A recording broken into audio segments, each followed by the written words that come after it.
from Capital Region Language Center. I have 3 objectives for this video. 1 is to make a Spanish tortilla or una tortilla española. 2 is to look at some of the students that have come to Capital Region Language Center over the years and their careers, their jobs they were doing, and why they needed another language to enhance that position.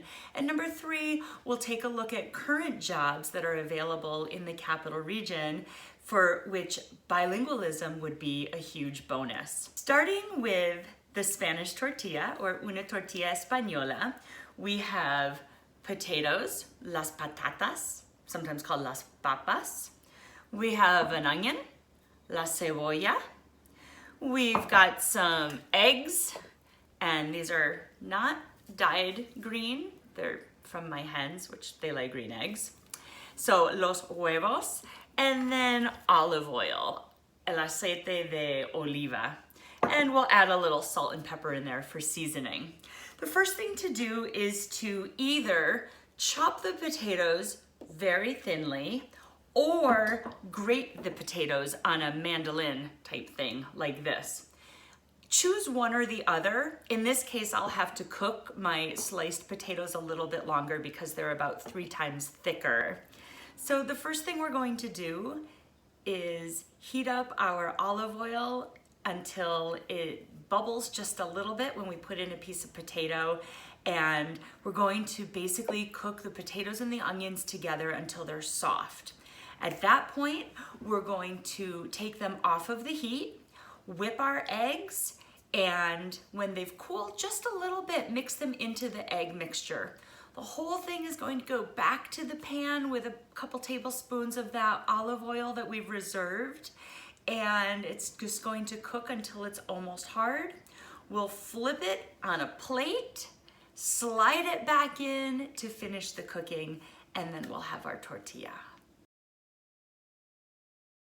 We've worked with a lot of adult students from the healthcare industry, psychiatrists, medical doctors, nurses, a few anesthesiologists who wanted to take Spanish so that they could prepare their students for surgery in the way that would be the most comfortable for the patient, which meant speaking to them in Spanish.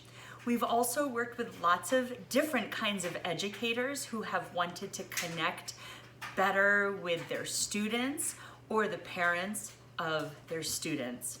When we do corporate work, we often will help employees learn a language that will just help bridge these communication gaps. So if they're going to be traveling to another country, they can either speak in Chinese or they can work with their colleagues in another country in Spanish.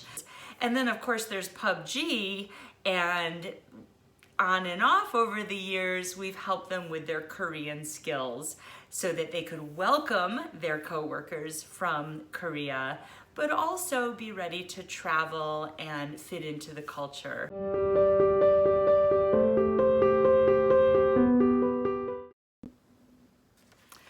That tortilla was so delicious. It was absolutamente riquísima.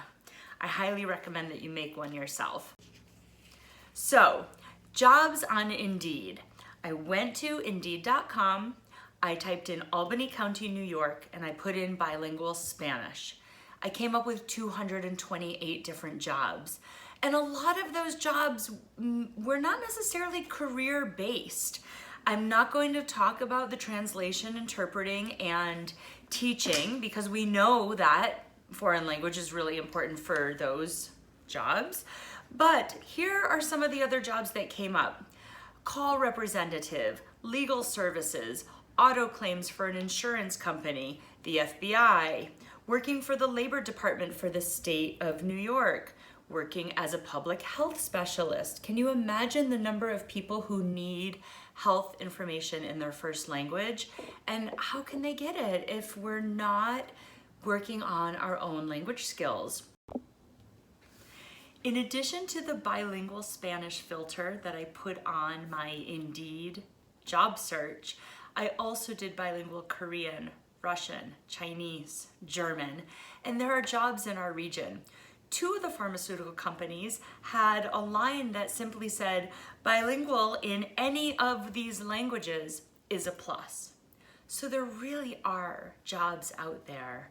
So what I always said to my kids is this: if you apply for a job, like let's just say at a grocery store, you apply for a job at a grocery store, somebody else applies for that same job, you have identical qualifications, but one of you speaks another language, who do you think will get that job?